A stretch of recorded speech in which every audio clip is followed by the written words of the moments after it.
আসসালামু আলাইকুম। উপন্যাস প্রণয়ের অমল কাব্য পর্ব ২৬ লিখেছেন D.R.M. সোহাগ। ইরফান মারার দিকে তীক্ষ্ণ চোখে চেয়ে আছে। পা থেকে মাথা পর্যন্ত চোখ বুলিয়ে গম্ভীর গলায় বলে, কোথায় যাচ্ছ? মায়রা উত্তর করল না। ইরফানের পাশ কাটিয়ে দুপা এগোয়। ইরফান ডান হাত পিছিয়ে নিয়ে মায়রাকে টেনে তার সামনে দাঁড় করিয়ে দাঁতে দাঁত চেপে বলে, কোথায় যাচ্ছ? মায়ের চোখ জোড়ায় পানির কণা। তার মাথা নিচু, সেভাবেই হাত ছাড়ানোর চেষ্টা করে। ইরফান হাতের বাঁধন আরও শক্ত করে ধরে। বাঁ হাতে মায়রার কোমর জড়িয়ে তার সাথে চেপে ধরে। ডান হাতে মায়রার থুতনি উঁচু করে প্রশ্ন করে, স্টুপিড গার্ল, কিছু জিজ্ঞেস করেছি আমি। মায়রা কিচ্ছু বলে না, উল্টো নিজেকে ছাড়িয়ে নিতে চায়, ছটফট করে। ইরফানের রাগ যেন তরতর করে বেড়ে গেল। গতকাল রাতে একা বাসায় ফিরেছে, সেই রাগ যেন আবারও জেগে উঠল আজ আবার একা বাইরে বেরোতে দেখে। কোনো কথা না বলে মায়রাকে কোলে তুলে নেয়। মায়রা ছটফটায়, তবে কথা বলে না। ইরফান শক্ত মুখায়বে ভেতরে যায়। ডাইনিংয়ে তারেক নেওয়াজ, রুমা নেওয়াজ, সাথে রীতা। মাত্র ঘর থেকে আসলো তারা। ইরফানের কোলে মায়রাকে দেখে তিনজনের চোখে মুখে বিস্ময় ভর করে। তারেক নেওয়াজ অবাক হয়ে বলে, মায়রাকে কোথায় নিয়ে যাচ্ছ? মায়রা তারেক নেওয়াজের গলা পেয়ে শান্ত হয়ে গেল। ইরফানের বুকে মুখ ঠেকিয়ে নীরবে অশ্রু বিসর্জন দেয়। ইরফান সিঁড়ি বেয়ে উপরে ওঠে। রোমা নেওয়াজ ভয় পায়। গতকাল ইরফান মায়রাকে মেরেছে, এটা তার স্বামীকে বলেননি।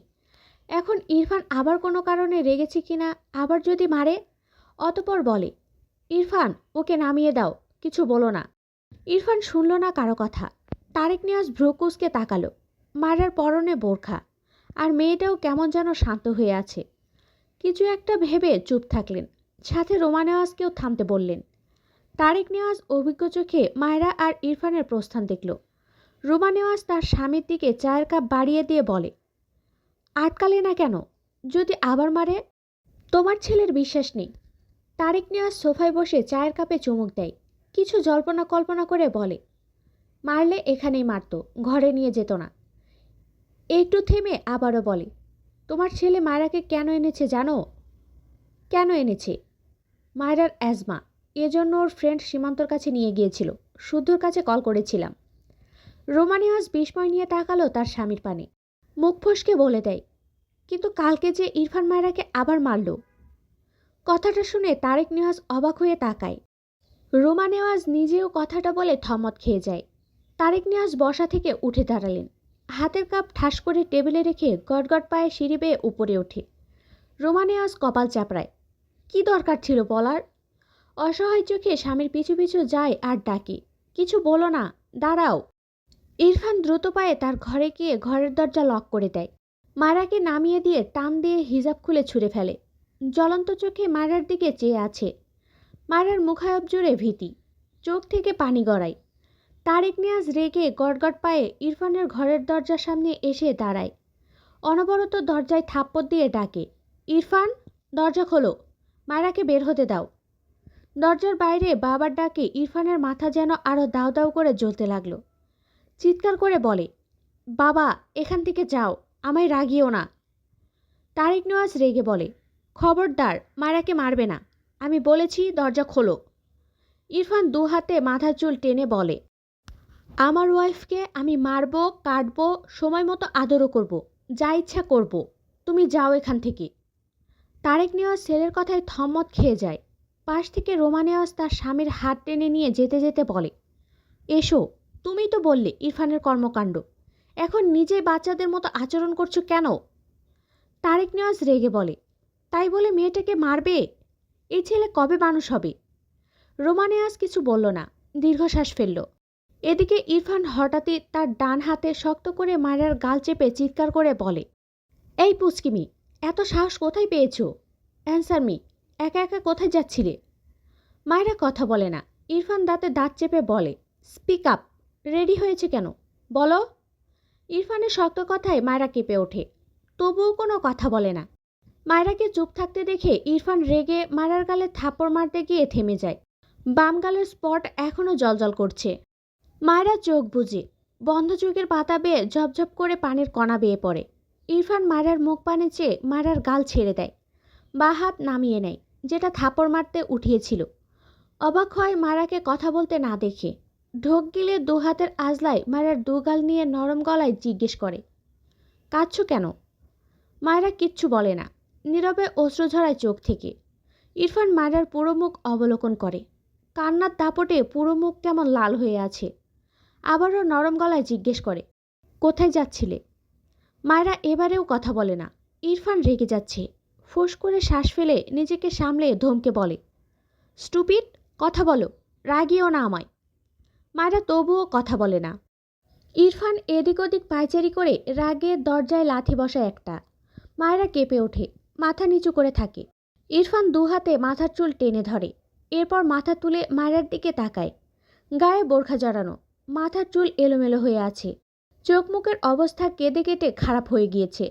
ইরফান এগিয়ে এসে মায়রার কোমর বাঁ হাতে জড়িয়ে নিজের সাথে চেপে খসখসে ডান হাত মায়রার নরম গালে রেখে মৃদুস্বরে বলে, সবসময় আমার রাগ বাড়িয়ে দাও কেন? কখনো কমিয়েও তো দিতে পারো। ইরফানের কণ্ঠ অতি নরম। মায়রা পিটপিট করে চোখ মেলে তাকায়। ইরফান গম্ভীর চোখে মায়রার দিকে চেয়ে আছে। মায়রা হঠাৎই ইরফানকে দু হাতে ধাক্কা দিয়ে কাঁদতে কাঁদতে চেঁচিয়ে বলে, আমি আমার গ্রামে যাব, থাকবো না এখানে আমি। ইরফানকে তো তার থেকে এক চুল সরাতে পারলই না, উল্টো ইরফান রেগে মায়রাকে আরও শক্তি খাটিয়ে নিজের সাথে চেপে ধরে। দাঁতে দাঁত পিষে বলে, আর ইউ ম্যাড? একা একা যাচ্ছিলে? কোনো আইডিয়া আছে একা একা বাসে গেলে কি অবস্থা হতো তোমার? মায়রা রেগে বলে, তো কার সাথে যাব? আমায় রেখে আসার মানুষ নেই, ছাড়ুন আমায়, আমি একাই যাব। ইরফান স্তম্ভিত হয়ে তাকায় মায়রার দিকে। মায়রাকে ছেড়ে দু হাতে মায়রার চোখের পানি মুছে বলে, স্টপ ক্রাইং, আমি রেখে আসব। একটু আগেই তো বললেন আমাকে নিয়ে যেতে পারবেন না। ইরফান ভ্রু কুঁচকে বলে, এখন বলছি নিয়ে যাব। মায়রা তার গাল থেকে ইরফানের হাত ঝাড়া দিয়ে বলে, যাব না আমি আপনার সাথে, আমি একাই যাব। ইরফান চোখ গরম করে তাকায় মায়রার পানে।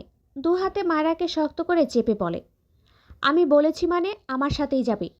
You are a dangerous girl, তাই চেয়েছিলাম একা থাকো, বাট তুমি তো একটা স্টুপিড। মায়রা ইরফানের হাত ধরে টেনে ছাড়াতে চায়, তবে ইরফানের থেকে নিজেকে ছাড়াতে পারে না। রেগে বলে, যাকে ডিভোর্স দিবেন তার আশেপাশে থাকছেন কেন? এত ভাবতে হবে না, ছাড়ুন বলছি। কথাগুলো বলতে বলতে চোখ থেকে টপ টপ করে পানি গড়িয়ে পড়ে। ইরফান অবাক হয়ে বলে, হোয়াট? কাকে ডিভোর্স দিব? মায়রা বিরক্ত হয়, এতটাই ভ্যালুলেস সে। এই লোকটার এটাও মনে নেই যে তাকে সে ডিভোর্স দিতে চায়। মায়রা বিরক্তি কণ্ঠে বলে, আপনি আমাকে ডিভোর্স দিবেন। কথাটা বলার সাথে সাথে ইরফান ডান হাতে মায়রার গাল চেপে রাগান্বিত স্বরে বলে, কে বলেছে এটা? মায়রা ব্যথা পায়। ইরফানের হাত সরাতে চায়, তবে পারে না। ওভাবেই বলে, আপনি নিজেই বলেছেন, ছাড়ুন আমায়। ইরফান মায়রার চেপে ধরা গালে রাখা হাত শীতল করে, গম্ভীর গলায় বলে, তুমি কি চাও? মায়রা অবাক হয় ইরফানের কথায়। এই লোকটার হয়েছে কি? কেমন করে যেন কথা বলছে। ভাবনা রেখে রেগে বলে, কি চায় মানে? ডিভোর্স চাই। আপনার মতো হার্ডলেস মানুষের সাথে কেউ থাকতে চাইবে না। ইরফান তীক্ষ্ণ চোখে চেয়ে দাঁতে দাঁত চেপে বলে, ইহজীবনে পাবে না, হার্ডলেস মানুষের সাথেই থাকতে হবে। দিবাস্বপ্ন দেখা বাদ দিয়ে মন দিয়ে পড়াশোনা করো, স্টুপিড। এসব ফালতু চিন্তা মাথায় কে ঢুকিয়েছে? অল্প বয়সে পেকে গেলে যা হয়। পুচকি মেয়ে, 10 লাইন বেশি বোঝা পাবলিক হলে থাপ্পড় দিয়ে সব দাঁত ফেলে দিব। কথাটা বলে মায়ের চোখের পানি মুছে দিয়ে শান্ত গলায় বলে, ডোন্ট ক্রাই, বিকালে রেখে আসবো। বাইরে এক পা রেখেছো তো, পা কেটে ঘরে বসিয়ে রাখবো। মায়েরা ফুপিয়ে কাঁদে, মাথা নিচু তার। ইরফান বিচলিত কণ্ঠে বলে, হোয়াট হ্যাপেন? কাঁদছো কেন? মায়েরা কিছু বলে না।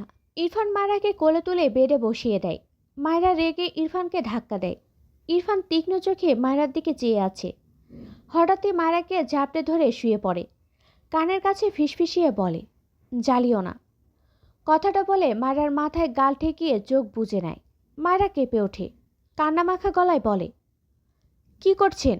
ছাড়ুন আমায়। ইরফান চোখ মেলে মায়রার দিকে তাকায়।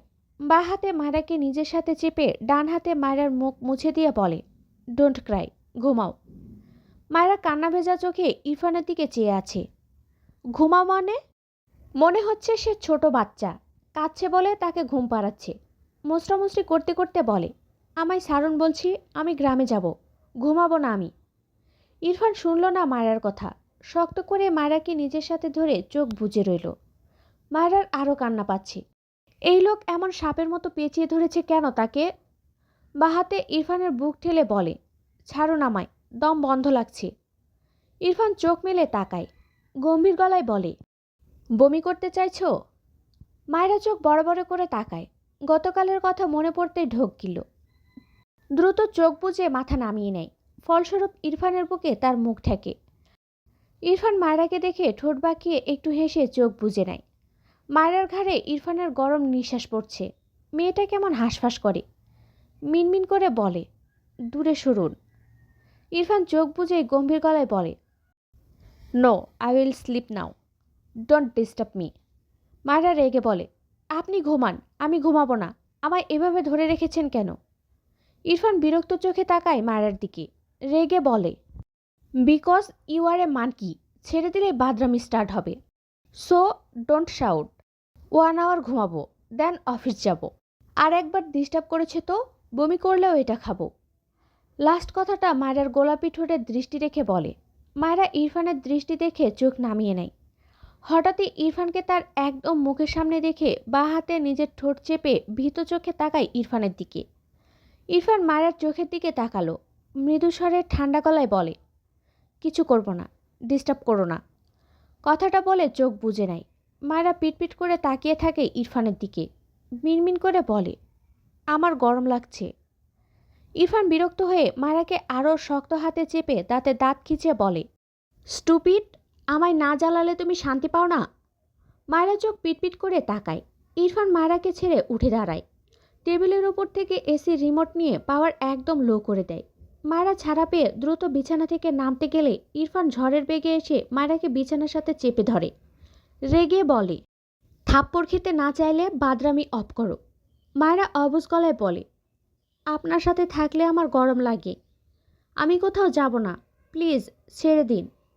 ইরফান ফোঁস করে শ্বাস ফেলে মায়রাকে জড়িয়ে চোখ বুঝল। মৃদুস্বরে বলল, আর লাগবে না। 5 মিনিটের মাথায় ঠান্ডায় মায়রার শরীরে কাঁপন ধরে। নিজেকে গুটিয়ে নিতে চায়। ইরফানের দিকে চেপে যায়। ইরফানের চোখ লেগে এসেছে। ঘুমের মাঝে মায়রাকে 2 হাতে আর একটু টেনে নিল নিজের দিকে। মায়রার কান্না পাচ্ছে, মনে হচ্ছে বরফ পড়ছে। তার তো দিনে ঘুমানোর অভ্যাস নেই, এখন ঘুমও আসছে না। মাথা তুলতে নিলে ইরফানের চোয়ালের সাথে জোরে ধাক্কা লাগে মায়রার মাথা। ইরফানের যা একটু চোখ লেগেছিল ছুটে গিয়েছে মুহূর্তেই। মায়রাকে ছেড়ে চিত হয়ে শয়। কাঁচা ঘুম তো ভেঙেছে, কিন্তু রাগ মাথাচাড়া দিয়ে উঠছে। বিরক্তিতে কপালে অসংখ্য ভাঁজ ফেলে। ডান হাত তুলে চোখের ওপর রাখে। ইরফান ছেড়ে দেয় মায়রার যেন আরও ঠান্ডা লাগছে। মায়রা ইরফানের দিকে চেপে গিয়ে মিনমিন করে বলে, আমার ঠান্ডা লাগছে। ইরফান মুখ বুজে রাগ গিলতে চাইছিল, তার হলো না। ঝট করে চোখ মেলে শোয়া থেকে উঠে বসে। টান মেরে মায়রাকে তুলে রাগান্বিত স্বরে বলে, হোয়াটস ইউর প্রবলেম? তুমি ঠিক করেই নিয়েছ আমাকে শান্তি দিবে না? মায়রা ভয় পেয়ে যায়, অনবরত ঢোক গিলে। ইরফান মায়রাকে টেনে বেড থেকে নামায়। হাত ধরে টেনে দরজার বাইরে মায়রাকে ধাক্কা মেরে বের করে দিয়ে বলে, আমার সামনে আরেকবার আসলে থাপ্পড় দিয়ে সব দাঁত ফেলবো, stupid. I was right, divorce is better. কথাটা বলেই ঠাস করে দরজা বন্ধ করে দেয়। মায়রা তবদা খেয়ে চেয়ে থাকে। ইরফানের লাস্ট কথাটাই চোখ ভিজল, বিড়বিড় করল, পাষাণ লোক। নিজের দিকে খেয়াল করলে দেখলো হিজাব নেই। হিজাব তো ভিতরে। এখন কি করবে? মাথার চুল ভাগ করে দুপাশে আনে।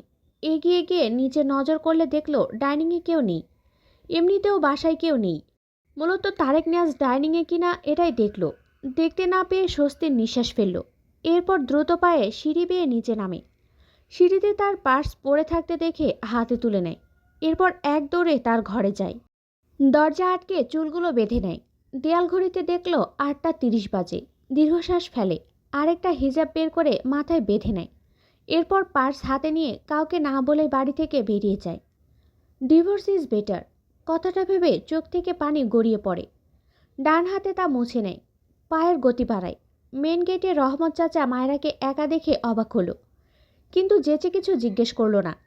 মায়রা বাস স্ট্যান্ডে এসে টিকিট কেটে দাঁড়িয়ে আছে এক কোণায়। কেমন যেন ভয় ভয় লাগছে। এর আগে কখনো এভাবে একা বের হয়নি। ইরফানের কথায় রাগে দুঃখে কষ্টে বেরিয়েছে। ওই লোকটাকে খুন করতে ইচ্ছে করে। ভাববে না তার কথা। কিছুক্ষণ পর একটা বাস এসে থামলে মায়েরা উঠে পড়ে সে বাসে। তার নির্দিষ্ট সিটে বসে পড়ে, জানালার কাছে। বাস ভর্তি মানুষ।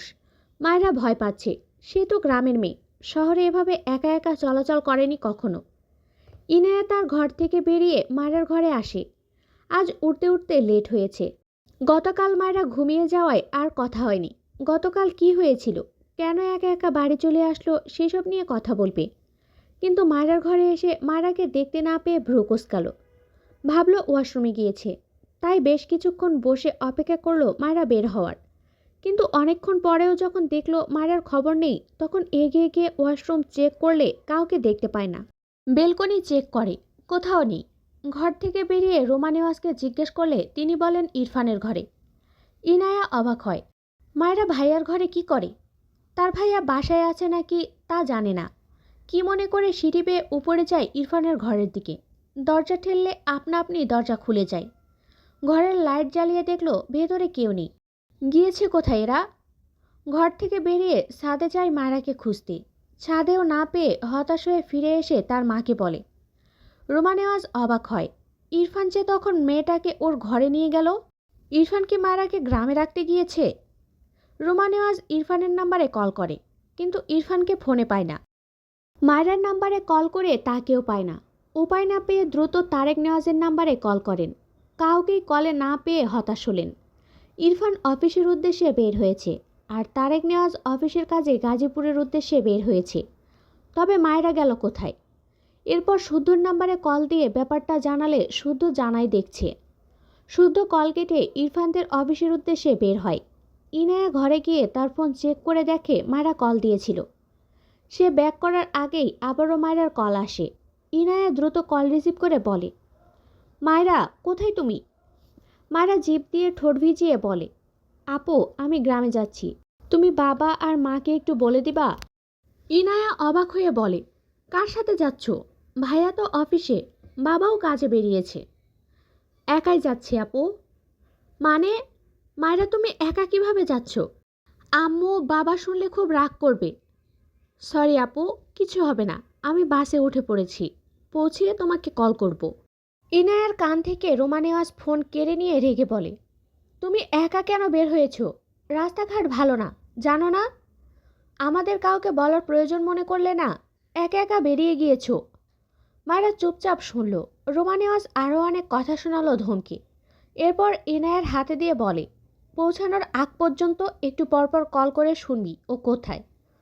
তিনি ভীষণ বিরক্ত তার ছেলে আর এই অবুঝ মেয়ে মায়রাকে নিয়ে। এদের দুজনের চিন্তায় সে কবে না জানি স্ট্রোক করে। ছেলের সংসার দেখার স্বাদ তার আগেই মিটে গিয়েছে। মাঝখান থেকে এই মেয়েটার যে কি হবে কে জানে। ইরফান আবার মেরেছে কিনা। মেয়েটাও কাউকে কিছু না বলে চলে গিয়েছে। মায়েরা ফোন কেটে চুপচাপ বসে রইল। ইরফানের কথা মনে পড়ল। লোকটা আসলেই আস্ত খারাপ। ভাবনার মাঝেই তার পাশের সিটে কাউকে বসতে দেখে পাশ ফিরে তাকালে চিৎকার দিয়ে ওঠে। ছেলেটা থম্মত খেয়ে দ্রুত দাঁড়িয়ে পড়ে। আশেপাশের অনেকে তাকিয়েছে। বাসের হেল্পার এগিয়ে এসে জিজ্ঞেস করে, কি হয়েছে? মায়েরা আমতা আমতা করে বলে, আমার পাশে মেয়েদের। হেল্পার ভ্রুকুসকে বলে, এইটা কি কথা কনাপা? যাত্রী টিকিট কাটছে, কিছু করার নাই, সব সিট বুক। মায়েরা অসহায় চোখে দাঁড়িয়ে থাকা ছেলেটার পানে তাকালো। সাদা শার্ট পরিহিত 26-27 বছরের এক শ্যামা সুদর্শন পুরুষ মায়েরার দিকে অবাক চোখে চেয়ে আছে। মায়েরা ঢোক গেলে বসা থেকে দাঁড়িয়ে যায়। ছেলেটার দিকে তাকিয়ে বলে, ভাইয়া আপনি একটা ছেলের পাশে বসুন না। ছেলেটা মায়েরার দিকে পূর্ণ দৃষ্টিতে তাকালো। কি যেন ভেবে ঠোঁটের কোণে হাসি ফুটল। মায়েরা ছেলেটাকে নিজের দিকে চেয়ে হাসতে দেখে বিব্রত বোধ করে। তাদের পাশে ছিটে একজন বৃদ্ধ মহিলা, তার পাশে বয়স্ক লোক। ছেলেটি এগিয়ে গিয়ে বয়স্ক লোককে বললে সে সিট এক্সচেঞ্জ করতে রাজি হয়। মায়েরা স্বস্তির নিঃশ্বাস ফেলে। ছেলেটার উদ্দেশ্যে বলে, থ্যাংক ইউ ভাইয়া। ছেলেটা সৌজন্য হেসে বলে, ওয়েলকাম। এরপর পাশের সিটে বসে পড়ে। আর মায়েরার পাশে বৃদ্ধ মহিলা। বাস স্ট্যান্ডে নেমে মায়েরা এদিক ওদিক তাকায়। পাশ থেকে মায়েরার পাশের সিটে ছেলেটা বলে, নাম কি তোমার? মায়েরা ভ্রুকুসকে ছেলেটার দিকে তাকায়। ভাবল ছেলেটা ভালোই, নয়তো তার পাশে মেয়ে বসার ব্যবস্থা করতো না। কিন্তু অপরিচিত ছেলের সাথে ভাব জমাতে ভালো লাগলো না তার। তাই মুখ গোমরা করে রেখেই বলল, নেই। ছেলেটা মৃদু হেসে বলে, ইন্টারেস্টিং নেম, ফার্স্ট টাইম শুনলাম, কারো নাম নেই। মায়েরা বিরক্ত হলো, কোনো কথা না বলে সামনের দিকে এগিয়ে যায়। ছেলেটা ভ্রু কুঁচকে দেখল মায়রাকে। সেও এগিয়ে যেতে যেতে পিছন থেকে বলে, হেই বারবিডল। এমন সম্বোধনে মায়েরা রেগে যায়। নিশ্চয় ছেলেটা ভালো না, যতটা সে ভেবেছে। একা মেয়ে পেয়ে ডিস্টার্ব করছে। মায়েরা পিছু ফিরে ঝাঁঝালো কণ্ঠে বলে, পিছু আসলে একদম গণপিটানি খাওয়াবো বলে দিলাম। কথাটা বলে দ্রুত এগিয়ে গিয়ে একটা ভ্যানে উঠে পড়ে। ছেলেটা মৃদু হেসে বিড়বিড় করে, কথা শুনে মনে হয় অনেক বড় হয়ে গিয়েছো বারবিডল, ইন্টারেস্টিং। এরপর মায়রার দিকে চেয়ে ছেলেটি গলা উঁচিয়ে হেসে বলে, তোমার নাম মায়রা, ঠিক বললাম তো বারবিডল? মায়রা চলন্ত ভ্যানে বসে ছেলেটার দিকে চোখ বড় বড় করে তাকায়। তার নাম জানলো কি করে? সে তো চেনে না এই লোককে। কেন যেন ভয় লাগলো। দ্রুত বাড়ি ফিরলেই শান্তি। শুদ্ধ ইরফানের অফিসে যাওয়ার আগে রাস্তার মাঝে ইনায়ার ফোন পায়। জানতে পারে মায়েরা গ্রামের উদ্দেশ্যে রওনা দিয়েছে। শুদ্ধর একটু খারাপই লাগলো। গতকালের জন্য হয়তো মেয়েটা এমন করেছে। মেয়েটাকে দোষ দিয়েই বা কী লাভ? ইরফানকে কল করলো বেশ কয়েকবার। প্রথম কয়েকবার কেটে দিল, এরপর আর রিসিভ করলো না। কিছু একটা ভেবে ইরফানের নাম্বারে একটা মেসেজ করে মিটিমিটি হাসে। ইরফান মিটিং রুমে ছিল। ফোনে টুং করে একটা মেসেজ আসে। আলো জ্বলে ওঠে। ইরফান একবার তাকিয়েও চোখ সরিয়ে নিতে গিয়েও ফোন হাতে তুলে নেয় প্রথমে মায়রা শব্দ দেখে। কথা বলার মাঝে চুপ হয়ে যাওয়ায় সবাই ইরফানের দিকে তাকিয়ে আছে। ইরফান মেসেজ ওপেন করে, মায়রা একাই গ্রামের উদ্দেশ্যে বের হয়েছে। আমার মনে হয় মায়রা তোকে ছেড়ে চলে গেল ভাই। আমিও উকিলের সাথে কথা বলতে যাচ্ছি ডিভোর্সের জন্য। বলছি সিনিয়র কোনো মেয়ে দেখবো তোর জন্য। রিপ্লাইটা দিয়ে দে। উকিলের সিনিয়র মেয়ে থাকলে এক মিটিংয়েই সব সলভ হয়ে যাবে। ইরফান মেসেজটা পড়ে বসা থেকে দাঁড়িয়ে যায়। রাগে ফেটে পড়ছে। হাতের মুঠোয় ফোন শক্ত হাতে চেপে ধরে ক্রোধ দমানোর চেষ্টা করে। চোখ বুজে লম্বা শ্বাস ফেলে। কাউকে কিছু না বলেই হনহন করে মিটিংয়ের মাঝখান থেকে বেরিয়ে যায়। সবাই অবাক হয়ে তাকিয়ে দেখে ইরফানের প্রস্থান। কেউ কিছুই বুঝল না। অফিসের পিএ সজীব পিছন থেকে বলে, স্যার ওনারা তো চলে যাবে, ওনাদের কি বলবো? ইরফান চিৎকার করে বলে, সবগুলোকে জাহান্নামে যেতে বলো। কথাটা বলে বড় বড় পা ফেলে অফিস থেকে বেরিয়ে যায়। সজীব ছেলেটা বোকা চোখে তাকিয়ে থাকে। এদের গতকাল সারাদিন ঘুরিয়েছে। আজ সকাল সকাল মিটিং ডেকে তবুও মাঝখান থেকে চলে গেল। ছেলেটার মাথা কাজ করে না। তাদের এত পাংচুয়াল স্যারের হঠাৎ কি হলো? ইরফান গাড়ি নিয়ে রওনা হয় গ্রামের উদ্দেশ্যে। চোখ মুখে ক্রোধ, সাথে খানিক দুশ্চিন্তার ছাপ। একা একা বেরিয়েছে ভেবেই গাড়ি চালানোর মাঝে ডান হাতে স্টিয়ারিংয়ে একটা থাপ্পড় মারে। স্টিয়ারিং ঘোরাতে ঘোরাতে পিড়পিড় করে, স্টুপিড কার, তোমার হাত পা ভেঙে তবেই আমি দম নিব। Just wait.